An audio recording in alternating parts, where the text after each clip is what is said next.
A little less cologne next time. Yes, dear.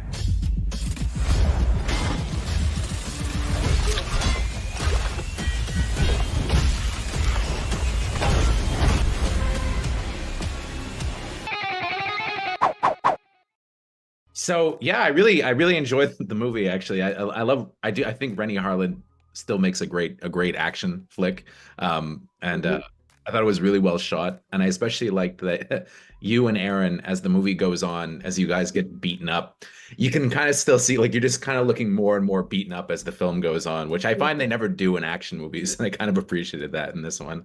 No, it's true. Yeah. I remember like when I was on Vampire Diaries back in the day, we would have like crazy situations and I'd be like, well, I'd probably have a lot of cuts though, right? And they're like, yeah, but we can't, like, we can't do it. I'm like, but what do you mean? Like, that doesn't make any sense. So, or there's that famous one, right? From World War Z. Do you remember what I'm talking about? No, yeah, I know the movie, but yeah, what's the thing? Well, Brad Pitt's in like the plane crash. Remember with the zombies in the plane fully crashes. Yeah, And in then Israel, yeah.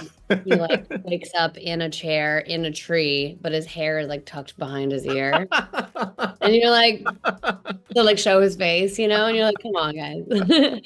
But I mean, it's a beautiful face, so I get it. But yeah, we definitely get pretty beat up in this film, and I agree with you that Rennie did a fantastic job, as he always does. He's like the action king, and I recently watched Cliffhanger. Oh, great movie. Good Rennie movie. Really entertaining film. But yeah, he really does it. He just knows exactly what to do in every scenario. He's so confident. He's so excited. He knows what he wants, and he's very fast too. Like working with him is amazing because he just like gets the shot, he gets what he needs, and then he moves on and doesn't drag it out. But he's got like drones in the air. He's got like 16 cameras here. Like you think you're shooting this scene, but he's got a whole other crew over there shooting something else. Like he's on it. Well, I mean, one of the things I like about him too is just that you can see the action in his movies. Everybody shoots everything so dark these days, but his aesthetic is actually kind of visually pleasing. It actually looks great, kind of no matter what way you watch it, because that always drives me insane when I watch an action movie when you can't decipher the action. Totally. No, and that's the DP too. We had a really incredible DP who worked really well. So I wanted to ask you about your action scenes in the movie, because I was actually a Vampire Diary fan, but the action style is very different in this movie than that. And I mean, I've seen you in movies like Triple X and stuff, but I think this is the first time I saw you in kind of like almost like a Bourne type situation, right? And I thought you did really well in the action scenes. I liked the way they did it. I thought they kind of made them somewhat grounded too and realistic, that this analyst who was in the CIA, of course, could actually know these moves. And I was wondering if you'd talk to me a bit about that, because I thought you did a great job. Thank you. Yeah, I had a lot of fun with it. I wish I had more. I always wish I had more. The sequel. Yeah, well, fingers and toes crossed. But yeah, I mean, I grew up in a household with an older brother and a dad who loved 90s and early 2000s action films. So, you know, I just I joked with them because the rules in Europe are a little bit looser than they are in the US. Sure. And so I think Aaron and a few of the other actors had like legit big action sequences with fighting sequences, but my character didn't have that much. So I sort of learned everything on the day. Like I didn't have rehearsals. They were just like, all right, now you're gonna shoot a gun. And I was like, okay, you're lucky that I actually know how to shoot guns because I've done previous training for other things. And I've fought my brother for 15 years growing up. So I actually know how to defend myself. So I like actually knew how to do and I picked up on the choreography very quickly. But I'm glad that you liked it and that you noticed that. But yeah, I want to do more. I mean, I could totally see you in an action movie, like an Atomic Blonde type thing. Yeah, I mean, my dream would be to be obviously like a Bond villain or Really? a girl or So you'd rather play a villain than hero, though. That's kind of interesting. I could do both. I don't discriminate against. I They're think it both just fun, I depends. imagine. But I recently watched the last Mission Impossible, and I'm friends with Palm, Oh, who's yeah. the villain in that Right. film, and so Yeah, I think it would be a dream of mine to work with Tom Cruise in one of his. Oh, keep him coming, Tom. Let's do Oh, one just together. but the train stuff at the end is just, yeah. Insane. I met him once, and it was like being in the presence of, like, I barely even speak. It was just this legend who I grew up watching as a child and just loved so much. It was crazy. He is Yeah. awesome. I thought, though, Aaron Eckhart was really cool in this movie too. I liked him. I like an action hero that is kind of vulnerable. I don't like it when they won't take a hit on screen. That always is something that drives me nuts. And he is more human, I think, in this film. So yeah, what Yeah, was it like working with and him? he's retired. Like he's a retired operative in this Pretty good film. shape, though.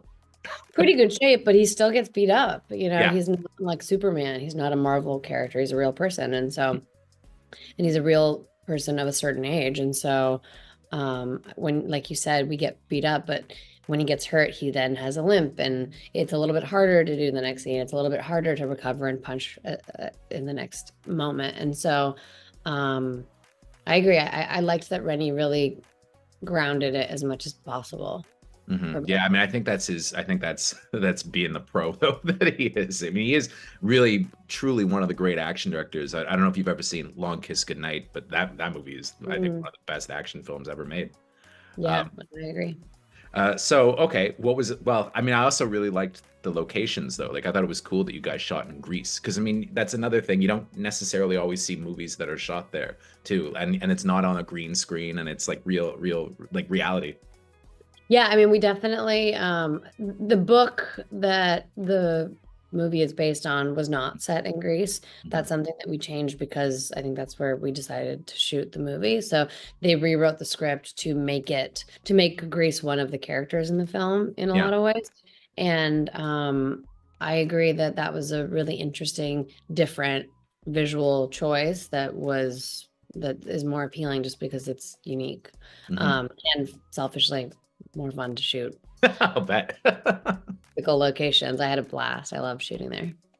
Yeah, well, no, I mean, just because there's stuff that you see in that movie that you don't, because every movie, it seems like every big Hollywood action movie, they always shoot in kind of the same places, like the places where they can get, I guess, their tax credits. But this was kind of interesting because I just can't remember the last movie that was shot in Greece as Greece, and I thought that was kind of Probably neat. Mamma Mia. Oh, really? Yeah, a little, yeah. Some ABBA would have been cool. So one thing I always ask my people when I'm interviewing them is that this movie, I love a double bill. We love double bills at the website. If you were to pair this movie with something that you think it would be excellent on a double bill with, what would you put with? I mean, selfishly, I'd say Barbie just so that we would get the numbers. Because then if you had to watch Barbie and then watch us, then we'd be $1 billion movie too. That'd be nice. But no, I don't know. I don't like something that's out now. That's actually not a bad double bill though, because I think that Barbieheimer or whatever. But like, sorry, Brickheimer. No, brick. Brickheimer. Bar brick. Remember Barbheimer or whatever? They like so bar brick. Bar brick. That'd be great. I'm just trying to think like of movies that are out right now. Or any action movie, like a favorite action movie. Oh, it'd have to be an action movie. Yeah, and it could be anything. If you were at home, you were going through your Blu-rays, you were on streaming, what would you choose? Blu-rays, LOL. We're old school. I love it. Hold on, I'm actually thinking of it. Well, I just watched that movie last night. The Julia Roberts. Well, actually, I fell asleep because I had to be up early for press this morning. So don't spoil the ending for me. But the Leave the World Behind. Oh yeah, it's great. Yeah, I won't spoil it. So far, so good. Really into it. So maybe that one. I don't know. Excellent. I'm a big believer that you shouldn't watch 2 movies in one day because Really? I'm getting old and I'm falling asleep. Like I can't. I don't have the energy to watch 2 films. I like barely get through one. Well, no, that's a great answer. I mean, I really enjoyed it though. I thought it was really well done. One last question for you though. In terms of action movies these days, you mentioned Marvel before. It does seem like that was something that was kind of dominating the industry, but is kind of slowly receding a little bit because I think people are kind of getting sick of the comic book thing being done over and over again. As an actor, as somebody who's making a movie like this, what is more interesting to you though? Being in this kind of far out fantasy world where it's kind of completely made up, or do you prefer something that's a little bit more reality based? Because I mean, you've done both. You've done Vampire Diaries, which had a great fantasy kind of mythology behind it, but then you've also done, really realistic stuff too, including Degrassi even. Yeah, I don't think that it's one or, Mhm. I really, as an actor at least, like to, the variety is what's so appealing to me in Sure. this industry and in this profession. And so getting to do both worlds and dip a toe into each world is what's interesting to me personally. And it keeps things fresh. I don't get bored.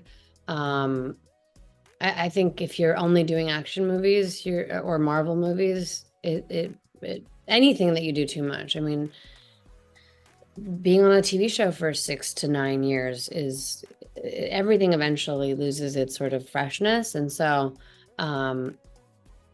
I like having the option of doing both. And someone asked me this earlier, and I also really like, if I had to pick one, maybe to have like a home base, I think it would be comedies. Really? Yeah. Well, you are great in comedies though. You're actually very funny. Yeah. Thank you. I have a lot of fun doing them, but it's also just like energetically like light, and it's a good reset because Sure. go and do something like the Bricklayer that's like darker and action and physical and crazy, and then you do a comedy and sort of just like, Nice to do the relax for a Outlaws second. afterwards and have some fun. Exactly. Yeah. And then you do a serious drama, and then you come back to a comedy, and then you go do a period piece and you come back to a comedy. It's just like a good little like home base to have. Oh, well, thank you so much for your time. I really enjoyed talking to you, and I did really enjoy the movie. So have a wonderful day, and thank you very much. Appreciate that. Have a wonderful day too. Bye.